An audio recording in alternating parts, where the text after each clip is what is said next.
xịn. Trời ơi.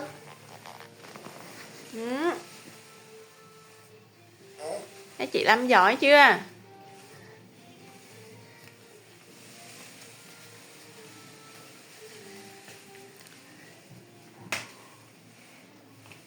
Trình chị, trình chị, trình chị.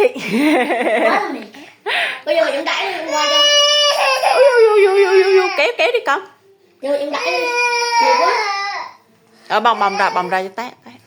Nó đi dạo vòng chứ con gù lưng luôn em. Gù cái lưng luôn à? Chị Lâm gù cái lưng luôn kìa mày. Bồng mà của em là té con. Nó hưởng thụ. Nó chi à. Bị sốt, của anh bị sốt. Chi quanh rồi sốt.